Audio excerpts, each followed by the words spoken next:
எல்லாருக்கும் விஷயம் தெரியுமா?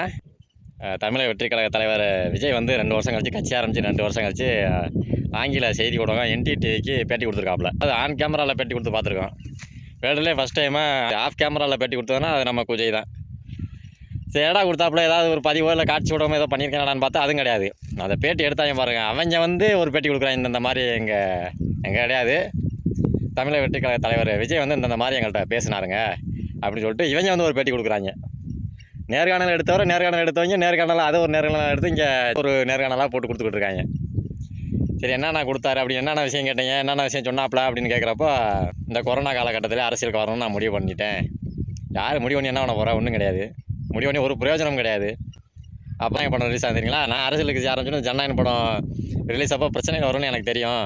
அது எனக்கு கொஞ்சம் வருத்தமாக இருக்குது. அதே மாதிரி ப்ரொடியூசர் நினச்சாலும் கொஞ்சம் வருத்தமாக இருக்குது. ஏன்னா அவன் தானே காசு போட்டு 500 கோடி போட்டுட்டு தலையில் முக்காடை போட்டு உட்காந்துருக்கேன். உனக்கு ஒரு பிரச்சனை கிடையாது, நீ சம்பளத்தை ஆகிட்டு நல்லா ஜம்முன்னு உட்காந்துருக்கேன். அப்புறம் என்ன சொல்லியிருக்காப்புல, இன்னொன்று மெயின் அனைத்தையும் கொண்டாந்து ஒரு இடத்துல நிப்பாட்டிக்க தெரியுமா? அந்த மாதிரி முதல்ல கட்சி ஆரம்பித்த வருஷத்தில் அந்த 5 பேரை கொள்கை தலைவராக கொண்டாந்து நிப்பாட்டினாப்புல. யார் அஞ்சலி அம்மாள், வேலு நாச்சியார், காமராஜர், பெரியார், அண்ணல் அம்பேத்கரை 5 பேரை கொண்டாந்து நிப்பாட்டியிருந்தாப்புல. இப்போ என்ன சொல்கிறாப்புல, இப்போ யாரை சேர்த்துக்காப்புல தெரியுமா?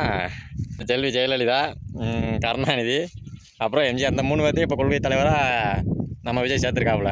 இதில் இன்னொரு மிகப்பெரிய விஷயம் தெரியுமா? இப்போ கட்சி ஆரம்பித்த 2 வருஷத்தில் இந்த இவ்வளோ மாற்றங்கள். ஏன்னா அவங்க 3 பேருமே ஆக பெரும் யோக்கியவாதிகள். எந்த ஒரு ஊழலோ ஊழல் பண்ணி எந்த ஒரு சொத்து குவிப்பில் எதுவும் ஜெயிலுக்கு போகாமலோ அப்படியெல்லாம் எதுவுமே கிடையாது. ஆக பெரும் யோக்கியவாதிகள் இந்த 3 பேரும். இப்போ அடுத்த ஸ்டேஜ் என்ன தெரியுமா? நம்ம அடுத்த 6 மாதம் கழிச்சு இந்த எலெக்ஷன் முடிஞ்சதுக்கப்புறம், இல்லை எலெக்ஷனுக்கு முன்னாடியே கூட நடக்கலாம்.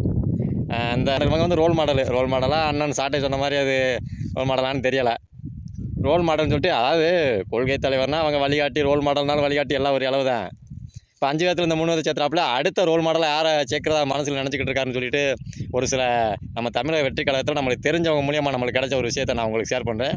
அடுத்த 2 மாதத்துலையோ இல்லை அடுத்த ஒரு எலெக்ஷன் முடிஞ்ச அடுத்த உடனே வந்துட்டு ஒரு முக்கியமான ஆளை ரோல் மாடலாக நம்மளால் மனசில் வச்சுருக்கா. அதை யார்கிட்டையுமே சொல்லலை. அதை தமிழக வெற்றி கழகத்தோட ரொம்ப விஜயோட நெருக்கமாக இருக்கக்கூடியவர் நம்மகிட்ட பகிர்ந்தது என்ன தெரியுமா? நம்ம சுடாலினையும் ரோல் மாடலாக கொண்டு வந்து சேர்க்குற மாதிரி ஐடியாவில் இருக்காப்புல. இதுக்கு என்னத்துக்கு நீ கட்சி ஆரம்பித்த? அதுக்கு ஜெயலலிதாவை எடுக்கணுன்ற அதுக்கு ஏடிஎம்கே இருக்கேன். கருணாநிதியை எடுத்தோம்ன்ற அதுக்கு டிஎம்கே இருக்கேன். எம்ஜிஆரும் ஏடிஎம்கே. நீ என்ன அப்புறம் அரசியல் மாற்றத்தை என்னத்தை பண்ண போகிற? நீ எதுக்கு அரசியலுக்கு வந்த முதல்ல? அதுக்கு அவன் கட்சி ஆரம்பிச்சு அவன் இது 3 சேர்த்து மொத்தமாக தமிழ்நாட்டை முங்காமட்டு போகலான்னு பார்க்குற போல.